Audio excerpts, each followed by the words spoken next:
ఐబొమ్మ రవి నోరు విప్పాడు. మొత్తంగా 5 రోజులుగా కూడా పోలీసు వారు కస్టడీకి తీసుకుని ఐబొమ్మ రవిని విచారణ చేస్తూ ఉన్నారు. అయితే మొదటి 4 రోజులు కూడా ఎక్కడా కూడా ఐబొమ్మ రవి నోరు విప్పని పరిస్థితి. ఏ క్వశ్చన్ అడిగినా కూడా తెలీదు, గుర్తులేదు, మర్చిపోయా అన్న విధంగా కూడా అతను బిహేవ్ చేశాడు. అయితే తాజాగా నిన్న 5వ రోజు కస్టడీకి తీసుకున్న పోలీసులు పలు కోణాల్లో అతన్ని విచారించడం జరిగింది. అయితే ఎట్టకేలకు ఐబొమ్మ రవి నోరు విప్పినట్టు కూడా కన్ఫెషన్ రిపోర్ట్లో పోలీసులు వెల్లడించారు. అయితే ఐబొమ్మ రవి 2007లో కూడా తన ఫ్రెండ్ పాన్ కార్డు యూజ్ చేసుకున్నాడు. దాని మీద అతను ఫోటో పెట్టాడు. అంటే దీన్ని బట్టి గమనించినట్లయితే ఇమ్మంది రవిది మొదటి నుంచి కూడా ఒక క్రిమినల్ మైండ్ సెట్ అన్న విషయం మనం అర్థం చేసుకోవచ్చు. తన ఫోటో పెట్టి ప్రహ్లాద్ కుమార్ అనే ఫ్రెండ్ పేరుతో పాన్ కార్డు తను యూజ్ చేశాడు. ఇది 2007లోనే అతను చేయడం జరిగింది. అంటే అక్కడి నుంచే మనం అర్థం చేసుకోవచ్చు అతనిది ఎంత క్రిమినల్ మైండ్ సెట్ అని. అయితే అతని స్నేహితుడి వివరాలు అడిగినప్పుడు తెలీదు అంటూ కూడా బుకాయించాడు. అంటే 2007లోనే తనకి పరిచయమైన స్నేహితుడి విషయం కోసం పోలీసులు అడిగినప్పుడు తెలీదు అని బుకాయించాడు. మరో విషయం ఏంటంటే పోలీసులు తన కోసం వెతుకుతున్నారని ఇమ్మంది రవి భయపడిన విషయం కూడా వెలుగులోకి వచ్చిందని చెప్పాలి. ఎందుకంటే నిన్న పోలీసుల విచారణలో నా కోసం నెదర్లాండ్స్కు వచ్చారా అంటూ సైబర్ క్రైమ్ పోలీసులను ఐబొమ్మ రవి అడిగినట్టు కూడా సమాచారం అందుతుంది. అయితే 20 రోజుల పాటు అటు పోలాండ్ అలాగే ఫ్రాన్స్లో కూడా ఇమ్మంది రవి చక్కర్లు కొట్టాడు. మెయిల్ రాకపోవడంతోనే ఇండియాకు వచ్చానంటూ కూడా రవి చెప్పాడు. అంటే పోలీసులు తనకి ఎటువంటి రెస్పాన్స్ ఇవ్వకపోవడంతో ఇక మర్చిపోయి ఉంటారులే అన్న కోణంలో ఇమ్మంది రవి అయితే హైదరాబాద్ కు తిరిగి రావడం జరిగింది. అప్పుడే కూకట్పల్లిలో సొంత ఇల్లు రవి 2015లో కొన్నాడు. 2 ఏళ్ల తర్వాత లోన్ తీర్చేసి సంపాదన లేదంటూ భార్యను రవి దూరం పెట్టిన పరిస్థితి. 8 నెలల కూతుర్ని కూడా కొట్టేవాడంటూ భార్య ఫిర్యాదు చేసింది పోలీసు వారి దగ్గర. అతని ప్రవర్తన నచ్చకే విడాకులు ఇచ్చాడంటూ కూడా ఇమ్మంది రవి భార్య చెప్తోంది. తన ఆస్తుపై ఎలాంటి హక్కు లేకుండా విడాకుల ముందే సంతకం తీసుకున్నాడంటూ కూడా ఇమ్మంది రవి భార్య చెప్తుంది. టోటల్గా ఇమ్మంది రవి బిహేవియర్ చూసినట్లయితే మొదటి నుంచి కూడా క్రిమినల్ మైండ్ సెట్, భార్య పిల్లలతో కూడా సక్రమంగా ఉండేవాడు కాదు. స్నేహితుల విషయానికి వస్తే వాళ్ళ పాన్ కార్డ్సే యూజ్ చేసుకుని అతని క్రిమినల్ మైండ్ సెట్ ద్వారా ఎర్న్ చేసేవాడంటూ కూడా పోలీసుల విచారణలో సంచలన విషయాలు వెలుగులోకి వచ్చాయి. దీనికి సంబంధించి ఇమ్మంది రవి యొక్క లాయర్ మాట్లాడడం జరిగింది. ఒకసారి లాయర్ ఏమన్నారు, ఇమ్మంది రవి ప్రవర్తనకు సంబంధించి లేకపోతే అతని కేసుకు సంబంధించి లాయర్ ఏం మాట్లాడారన్నది ఒకసారి చూద్దాం. ఇవాళ ఐబొమ్మ కేసులో సైబర్ క్రైమ్స్ వాళ్ళు 5 రోజుల పోలీస్ కస్టడీ తర్వాత రవిని కోర్టు ముందర ప్రొడ్యూస్ చేసినారు. జడ్జి గారు ఇమ్మంది రవిని మళ్ళీ జ్యుడిషియల్ కస్టడీకి చెంచల్గూడ జైలుకి పంపించడం జరిగింది. మా బెయిల్ అప్లికేషన్ ఏదైతే మేము ఫైల్ చేసినామో అది పీపీఆర్ కౌంటర్ వేయలేదు కాబట్టి రేపు అంటే 25వ తారీఖుకి కౌంటర్ అండ్ హీరింగ్కి రేపు వేసినారు. తనని 28వ తారీఖుకి మళ్ళీ ప్రొడ్యూస్ చేయమని ఆర్డర్ ఇచ్చినారు. పీటీ వారెంట్స్ ఇంకా అయ్యలేదండి. మాకు మాత్రం ఒక్క కేసులో నోటీస్ ఇచ్చినారు. ఒక్క కేసులో తీసుకుంటున్నామని మేము కోర్టు వారికి దృష్టికి తీసుకొచ్చినాము. వాళ్ళు ఉద్దేశపూర్వకంగా 4 కేసులున్నా కూడా ఒకటే కేసులో అరెస్ట్ చేసి ఒకటే కేసులో పీటీ వారెంట్ వేసినారు. మిగతా అన్నింటిలో కూడా డీమ్డ్ కస్టడీ తీసుకోవాలని మేము కోర్టు వారిని కోరినాము. కోర్టు వారు దాన్ని పరిణతికి తీసుకుంటా అన్నారు. కాపీరైట్ యాక్ట్ కాకుండా ఇంకే ఏ కేసులు నమోదు చేశారు మీకు? అన్ని కేసులలో అన్ని క్రైమ్స్లలో 5 క్రైమ్స్లలో కాపీరైట్ యాక్ట్, బిఎన్ఎస్ భారతీయ న్యాయ సంహిత దాని కింద and cinematography act and IT act provisions కింద బుక్ చేసినారు. లేదండి ఆయన ఒరిజినల్లీ ఇండియన్ సిటిజన్. ఇప్పుడు ఆయనకు సిటిజన్షిప్ లేదు కానీ ఆయన still he votes in the OCI card ఉంది. He does not need any visa to come to India. OCI card ఉన్నంత కాలం తను ఇండియాకి రావచ్చు, వెళ్ళొచ్చు. అది మా క్లయింట్కి అడ్వకేట్ మధ్య ఉన్న ఇన్ఫర్మేషన్ వీ కెనాట్ రివీల్ అండి. సారీ. 5 days కస్టడీ అయింది. కస్టడీలో ఆయన కన్ఫెషన్ రికార్డ్ చేసినారు. అది కోర్టుకి సబ్మిట్ చేశారు. నా ముంగట ఇంట్రాగేషన్ అయింది. అది ఇది 5 days వాళ్ళ ఆన్ రికార్డ్ కౌన్సిల్ బాలగోపేందర్ శ్రీనాథ్ ఇంకా బాలగోపేంద్ర మేమిద్దరం కలిసి అది వదిలేసాడు. కానీ వాళ్ళు ఇబ్బంది పెట్టలేదు. పోలీస్ కస్టడీలో వాళ్ళు ఏమీ ఇబ్బంది పెట్టలేదు. They have seen him like very good. అది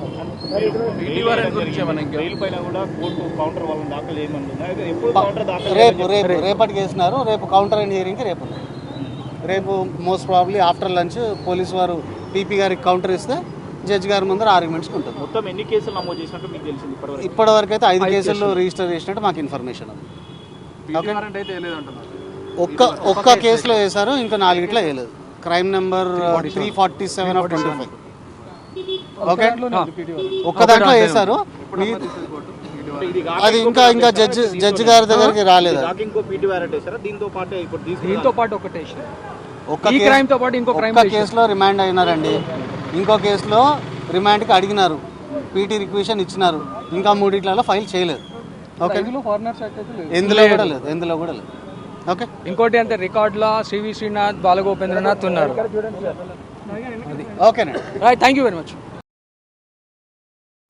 మొత్తంగా ఇమ్మంది రవికి సంబంధించిన విచారణ నిన్నటితో ముగిసింది. నిన్న కస్టడీ 5వ రోజు ముగియడం జరిగింది. దీంతో అతన్ని కోర్టులోకి ప్రవేశపెట్టారు. అయితే అనంతరం ఏం జరుగుతుంది అన్నది ఇవాళ తెలియబోతుంది. మొత్తంగా ఐబొమ్మ రవి ఆది నుంచి కూడా అతని మెంటాలిటీ క్రిమినల్ మైండ్ సెట్ గానే ఉండేది. అతను ఏం చేసినా కూడా క్రిమినల్ మైండ్ తోనే ఆలోచించేవాడు. అంటే అతను ఫ్యామిలీతో కావచ్చు, ఇతర స్నేహితులతో కావచ్చు, ఎప్పుడు కూడా మంచిగా బిహేవ్ చేసిన ఆనవాళ్ళు ఎక్కడా కూడా పోలీసు వారు విచారణలో గుర్తించడం జరిగింది. ఎందుకంటే అతని వైఫ్ కూడా చెప్పింది, తన 8 ఏళ్ల పాపను కూడా ఇమ్మంది రవి కిరాతకంగా కొడుతూ ఉండేవాడంటూ కూడా తన భార్య చెప్పింది. అతని ప్రవర్తన నచ్చకే విడాకులు ఇచ్చారు. విడాకులు ముందే తన సంపాదనకు అతనికి ఎటువంటి సంబంధం లేదు అని చెప్పే విడాకులు తీసుకున్నట్టు కూడా, సంతకం చేసినట్టు కూడా ఐబొమ్మ రవి వైఫ్ చెప్పడం జరిగింది. మొత్తంగా ఐబొమ్మ రవి తండ్రి కూడా నేను ఆ బిగ్ టీవీతో మాట్లాడడం జరిగింది. అయితే తన కుమారుడు చేసిన విషయానికి సంబంధించి అతను తప్పు రైటు అని నేనేమి చెప్పను, చట్టం తన పని తాను చేసుకుంటూ పోతుందంటూ కూడా అటు ఇమ్మంది రవి తండ్రి చెప్పడం జరిగింది. అయితే మొత్తంగా తన కుమారుడికి సంబంధించి కూడా పోలీసులు తమ పని తాము చేసుకుంటూ పోతారు, ఏది మంచిదైతే అదే జరుగుతుందంటూ కూడా ఐబొమ్మ రవి మాట్లాడడం జరిగింది. ఇక స్నేహితుల విషయానికి వస్తే ఐబొమ్మ రవి 2007లోనే తన స్నేహితుడి పాన్ కార్డ్ తీసుకొని అక్కడ తన ఫోటో పెట్టుకొని అతను సొమ్ము చేసుకున్న పరిస్థితి. అంటే దాన్ని బట్టి మనం చూసినట్లయితే అక్కడి నుంచే అతని బిహేవియర్ క్రిమినల్ మైండ్గా కూడా మనం అర్థం చేసుకోవచ్చు. అయితే ఐబొమ్మ రవికి సంబంధించిన తాజా అప్డేట్స్ అందించేందుకు మా ప్రతినిధి సాగర్ లైవ్లో జాయిన్ అయ్యేందుకు సిద్ధంగా ఉన్నారు. వారిని అడిగి మరిన్ని వివరాలు తెలుసుకుందాం. సాగర్ లో కూడా పీటీ వారెంట్ మీద అదుపులోకి తీసుకొని ఇంకా లోతుగా విచారించాలని చెప్పి సైబర్ క్రైమ్ పోలీసులు భావిస్తున్నారు. 100 కోట్లకు పైగా ఎన్ఆర్ఐ అకౌంట్లలో లావాదేవీలు జరిగాయి. మొత్తం 35 అకౌంట్లలో కూడా పెద్ద ఎత్తున కోట్లాది రూపాయల లావాదేవీలు జరిగినట్లు ఇప్పటికే సైబర్ క్రైమ్ పోలీసులు గుర్తించిన నేపథ్యంలో ఆయా బ్యాంకులకు కూడా లేఖ రాశారు. సో బ్యాంకుల నుంచి లేఖ వచ్చిన అనంతరం కూడా ఇంకా మరింత ఐబొమ్మ ఆర్థిక లావాదేవీలు, ఎందుకంటే బెట్టింగ్ యాప్తో పెద్ద ఎత్తున సంబంధాలనే కోట్లాది రూపాయలు ఆర్జించాడని ఇప్పటికీ సైబర్ క్రైమ్ పోలీసులు అనుమానిస్తున్న నేపథ్యంలో బ్యాంకుల లావాదేవీల అంశం వచ్చిన అనంతరం, క్లారిటీ వచ్చిన అనంతరం మరింత లోతుగా దర్యాప్తు చేయాలని భావిస్తున్నారు. డొమైన్ల విషయంలో ఇప్పటికే యుఎస్ కంపెనీ ఈఆర్ ఇన్ఫాటెక్ పేరుతో ఎన్ని డొమైన్లు కొన్నాడన్న అంశాలు ఇప్పటికే సైబర్ గురించారు. యుఎస్ డాలర్ల ద్వారా దాన్ని విక్రయించినటువంటి ఇన్వాయిస్లను కూడా పోలీసులు స్వాధీనం చేసుకున్నట్లు తెలుస్తుంది. దాదాపు 10-15 వెబ్సైట్లను, బెట్టింగ్ యాప్స్లను తన ఐబొమ్మ స్క్రీన్ పైన వచ్చే విధంగా కూడా తాను అంటే ప్రమోట్ చేస్తూ పెద్ద ఎత్తున కోట్లాది రూపాయలు ఆర్జించారు. 100 కోట్లకు పైగా ఈ విధంగా లావాదేవీలు జరిగినట్లు కూడా పోలీసులు భావిస్తున్న పరిస్థితి. అయితే ఇప్పటికే బెయిల్ పిటిషన్ కూడా ఇప్పటికే ఐబొమ్మ రవికి సంబంధించినటువంటి అడ్వకేట్ శ్రీనాథ్ వేశారు. నిన్న మీడియాతో మాట్లాడుతూ కూడా కొన్ని అంశాలు చెప్పారు. సో 2-3 కేసులు నమోదయ్యాయి. ఐటీ యాక్ట్, ఇటు కాపీరైట్ యాక్ట్, సినిమాటోగ్రఫీ యాక్ట్ ప్రకారం అయితే బెయిల్ వచ్చే అవకాశం ఉంది. దానిపైన మేము ప్రయత్నం చేస్తామని చెప్తున్నారు. అయితే పోలీసులు ఇప్పటికే ఫోర్జరీ కేసు నమోదైంది, చీటింగ్ కేసు నమోదైంది. ఈ నేపథ్యంలోనే దానికి సంబంధించిన పీటీ వారెంట్ పైన కూడా ఇమ్మంది రవిని అదుపులోకి తీసుకుని విచారించాలని భావిస్తున్నారు. మరి ఈ రోజు విచారణలో ఏం తేలుతుందనేది చూడాలి. కొంత ఉత్కంఠగా మారిన పరిస్థితి. ఇమ్మంది రవికి అటు సోషల్ మీడియాలో నెటిజన్ల మద్దతు లభిస్తున్న నేపథ్యంలో ఈ రోజు బెయిల్ పిటిషన్ పైన ఎలాంటి వాదనలు ఉంటాయి, ఏం జరుగుతుందనేది తేలాల్సింది. మరోవైపు పోలీసులు మరో కేసులో అదుపులోకి తీసుకుని ఇమ్మంది రవిని విచారిస్తారనుకుంటున్నారు. మరి 100 కోట్ల లావాదేవీల విషయంలో, బెట్టింగ్ యాప్స్ సంబంధాల విషయంలో ఎలాంటి పరిణామాలు ఉంటాయి, పూర్తిస్థాయి దర్యాప్తులు అయితే మరికొన్ని విషయాలు బయటకు వచ్చే అవకాశం అయితే కనిపిస్తుంది. రాధిక. సో మొత్తంగా ఇమ్మంది రవికి సంబంధించిన పోలీస్ కస్టడీ నిన్నటితో ముగిసింది. ఈరోజు ఇమ్మంది రవి కేసు అప్డేట్ వచ్చే అవకాశం కూడా ఉంది. మొత్తంగా తన ఆస్తిపై ఎలాంటి హక్కు లేదంటూ కూడా ముందే భార్యతో సంతకం చేయించుకొని విడాకులు ఇచ్చాడు ఐబొమ్మ రవి. అటు కుటుంబంతోనూ, స్నేహితులతోనూ ఎవరితో కూడా అతను క్లియర్గా ట్రాన్స్పరెంట్గా ఉండలేదు. ఎక్కడ చూసినా కూడా తన క్రిమినల్ మైండ్ సెట్ని యూజ్ చేస్తూ వచ్చాడు. ఇమ్మంది రవి ఎట్టకేలకు నిన్న 5వ రోజు కస్టడీలో నోరు విప్పినట్టు కూడా పోలీసులు చెప్పడం జరిగింది. తన కోసం నెదర్లాండ్స్ వచ్చారంటూ కూడా అటు పోలీసులను ఐబొమ్మ రవి అడిగిన పరిస్థితి. మొత్తంగా పోలీసులు తన కోసం వెతుకుతున్నారంటూ కూడా అతను భయపడ్డాడు. 20 రోజుల పాటు ఫ్రాన్స్, పోలాండ్లోనే అతను చక్కర్లు కొట్టిన పరిస్థితి. తాజాగా ఈమెయిల్ వదిలిన దానికి ఎటువంటి రిప్లై రాకపోవడంతో పోలీసులు ఇక మర్చిపోయి ఉంటారులే అని హైదరాబాద్కు వచ్చాడు. అయితే హైదరాబాద్లో పోలీసులు ఇమ్మంది రవిని అదుపులోకి తీసుకుని అరెస్ట్ చేయడం జరిగింది. అరెస్ట్ చేసిన అనంతరం అతన్ని కోర్టుకు హాజరుపరిచిన అనంతరం 5 రోజుల కస్టడీకి పోలీసు వారు కోరారు. 5 రోజుల కస్టడీలో మొదటి 4 రోజుల విచారణలో ఐబొమ్మ రవి నోరు విప్పలేదు. ఏ ప్రశ్నకు కూడా తెలీదు, గుర్తులేదు, మర్చిపోయాను, నేనే ఇదంతా చేశాను అన్నట్టు కూడా అతను చెప్పుకుంటూ వచ్చాడు. 5వ రోజు కస్టడీలో మాత్రం ఎటవేలకు ఐబొమ్మ రవి అయితే నోరు విప్పిన పరిస్థితి. కన్ఫెషన్ రిపోర్ట్లో సంచలన విషయాలు వెలుగులోకి వచ్చాయని చెప్పాలి. మొత్తంగా ఇమ్మంది రవి ఐబొమ్మ వెబ్సైట్ను యూజ్ చేసి అటు సినీ పరిశ్రమకు తీరని లోటు మిగిల్చాడు. ఎంతో నష్టం వాటిల్లింది సినీ ఇండస్ట్రీకి అంటూ కూడా ఐబొమ్మ రవిని శిక్షించాలి అంటూ కూడా ప్రధానంగా సినీ ప్రొడ్యూసర్స్ అయితే డిమాండ్ చేస్తూ ఉన్నారు. అయితే ఇప్పుడు తాజాగా అతన్ని పోలీసుల కస్టడీ ముగిసింది. అతని కోర్టులో ప్రవేశపెట్టిన అనంతరం ఈ కేసుకు సంబంధించిన అప్డేట్ వచ్చే అవకాశం ఉంది. పూర్తి వివరాలు అందించేందుకు మా ప్రతినిధి సాగర్ సిద్ధంగా ఉన్నారు. ఫోన్ లైన్లో సాగర్ అడిగి మరిన్ని వివరాలు తెలుసుకుందాం. సాగర్, చెప్పండి. అయితే ఐబొమ్మ రవికి సంబంధించిన 5 రోజుల కస్టడీ కూడా ముగిసింది. అతన్ని అరెస్ట్ చేసి పోలీసులు ఇప్పటికే విచారణ చేశారు. 5 రోజుల కస్టడీ ముగిసింది. ఈ రోజు ఐబొమ్మ రవికి సంబంధించిన కేసు అప్డేట్ ఏముండబోతోంది? ప్రస్తుతం మనం చూడొచ్చు, ఐబొమ్మ రవి కేసులో సైబర్ క్రైమ్ పోలీసుల 5 రోజుల విచారణ, కస్టడీ విచారణ పూర్తయింది. కొన్ని కీలక అంశాలు ఈ కేసులో పోలీసులు సేకరించిన పరిస్థితి మనం చూడవచ్చు. ఇప్పటికే ఐబొమ్మ రవికి సంబంధించినటువంటి అడిషనల్ ఛార్జ్ షీట్లో కూడా కొన్ని కీలక అంశాలు పోలీసులు వెల్లడించినట్లుగా కూడా తెలుస్తుంది. పంచుల సమక్షంలో ఐబొమ్మ రవికి సంబంధించినటువంటి ఈమెయిల్స్ ఓపెన్ చేశారు సైబర్ క్రైమ్ పోలీసులు. అందులో కూడా కొన్ని కీలక అంశాలు ఉన్నాయి. ఎందుకంటే దాదాపు ఈఆర్ ఇన్ఫాటెక్ యుఎస్ కంపెనీ పేరుతో అనేక మిర్రర్ వెబ్సైట్లను కొనుగోలు చేసినట్లుగా కూడా సైబర్ క్రైమ్ పోలీసులు గుర్తించారు. దానికి సంబంధించి యుఎస్ కంపెనీ పేరుతో విక్రయించినటువంటి డొమైన్స్కి సంబంధించినటువంటి వివరాలు, దానికి సంబంధించినటువంటి ఇన్వాయిస్లను కూడా సైబర్ క్రైమ్ పోలీసులు స్వాధీనం చేసుకున్నారు. ఒక్కో డొమైన్కి ఒక్కో కోడ్, సపరేట్ కోడ్ని ఏర్పాటు చేసుకున్నట్లు కూడా పోలీసులు గుర్తించారు. ఓపెన్ చేయగానే, జనరల్గా ఐబొమ్మ ఓపెన్ చేయగానే రీడైరెక్ట్గా బెట్టింగ్ యాప్స్ ఓపెన్ అవుతుంటాయి, మిగతా గేమింగ్ యాప్స్ ఓపెన్ అవుతున్నాయి. దాన్ని ఓపెన్ అయ్యే విధంగా కూడా ఐబొమ్మ రవే డిజైన్ చేసినట్లుగా కూడా గుర్తించారు. ఏదైతే 3 నుంచి 5 సెకండ్ల పాటు ఆయా కంపెనీలకు సంబంధించినటువంటి ప్రమోషన్స్ ఉండే విధంగా కూడా తాను డిజైన్ చేసుకున్నాడు. ఎందుకంటే ఐబొమ్మ ఓపెన్ చేయగానే మనం చూడొచ్చు 1x బెట్ అని, 4A బెట్ అని, ఇట్లా పరా మ్యాచ్ బెట్ అని, రాజ్ బెట్ అని, ఈ 4 బెట్టింగ్ యాప్స్కి సంబంధించినటువంటి ప్రమోషన్స్ పెద్ద ఎత్తున చేసినట్లుగా కూడా పోలీసులు గుర్తించారు. అందులో కోట్లాది రూపాయలు ఆర్జించారు. దాదాపు 100 కోట్లకు పైగా ఈ విధంగా బెట్టింగ్ యాప్స్ ప్రమోషన్ ద్వారా ఆర్థిక లావాదేవీలు, ఆర్థిక లబ్ధి పొందినట్లుగా కూడా సైబర్ క్రైమ్ పోలీసులు భావిస్తున్నారు. అందులో భాగంగానే ఇమ్మంది రవికి సంబంధించినటువంటి దాదాపు 35 బ్యాంక్ అకౌంట్లకు సంబంధించినటువంటి వివరాలు సేకరిస్తున్నారు. దానికి సంబంధించి ఇప్పటికే బ్యాంకులకు కూడా సైబర్ క్రైమ్ పోలీసులు లేఖ రాశారు. అయితే రవి డొమైన్స్కి సంబంధించినటువంటి అంశాల్లో కీలక అంశాలు కూడా ఇప్పటికే పోలీసులు గుర్తించినట్లుగా కూడా తెలుస్తుంది. పోలీసులకు చిక్కకుండా ఉండేందుకే ఎక్కువగా దాదాపు 10 నుంచి 15 కంపెనీలను ఏర్పాటు చేసుకున్నారు. అవన్నీ కూడా ఈఆర్ ఇన్ఫోటెక్ అనే అమెరికా కంపెనీకి సంబంధించినటువంటి కంపెనీకే అనుసంధానంగా ఉన్నాయి. ఎందుకంటే అమెరికా కంపెనీ అంటే పోలీసులకు అనుమానం రాదని భావించినట్లుగా కూడా తెలుస్తుంది.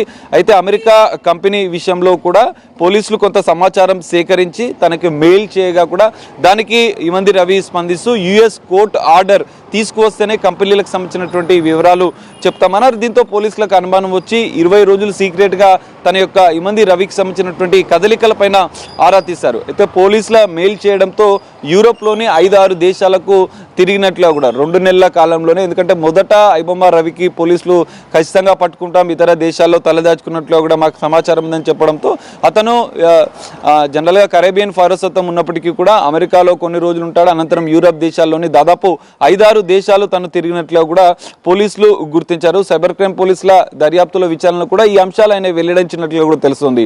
మొదట నెదర్లాండ్స్కి వెళ్ళిన సందర్భంగా ఎవరో ఫాలో అవుతున్నట్లు తనకు అనుమానం వచ్చింది. అనుమానంతో ఎవరైనా ఫాలో చేస్తున్నారని చెక్ చేయడానికే 3-4 దేశాలు, పోలాండ్లో కొన్ని రోజులు ఉన్నాడు, పోలాండ్తో పాటుగా మరో 2-3 దేశాలు కూడా ఎవరైనా ఫాలో అవుతున్నారా లేదా అని కన్ఫర్మ్ చేసుకోవడానికే ఇమ్మంది రవి 3-4 దేశాలు తిరిగినట్లుగా కూడా సైబర్ క్రైమ్ పోలీసుల విచారణలో తెలియజేసినట్లు కూడా తెలుస్తుంది. ఎవరు ఫాలో కావాలని లేదని చెప్పి ఆయన నిర్ధారించుకున్న అనంతరమే ఇండియాకు వచ్చినట్లు కూడా పోలీసుల దర్యాప్తులో తేలింది. సో ఇండియాకు రావడం, పోలీసులు అదుపులోకి తీసుకోవడం, గంట సేపు తన ఇంట్లో డోర్ తీయకుండా వెయిట్ చేయడం, ఆ సమయంలో కూడా ఎందుకు మీరు డోర్ తీయలేదని చెప్పిన సందర్భంగా కూడా బాత్రూంలో దానికి సంబంధించినటువంటి ల్యాప్టాప్లను లేడీస్ డ్రెస్సింగ్ టేబుల్ల కింద హార్డ్ డిస్క్లను దాచినట్లుగా కూడా పోలీసుల దర్యాప్తులో విచారణలో తాను వెల్లడించినట్లుగా కూడా తెలుస్తోంది.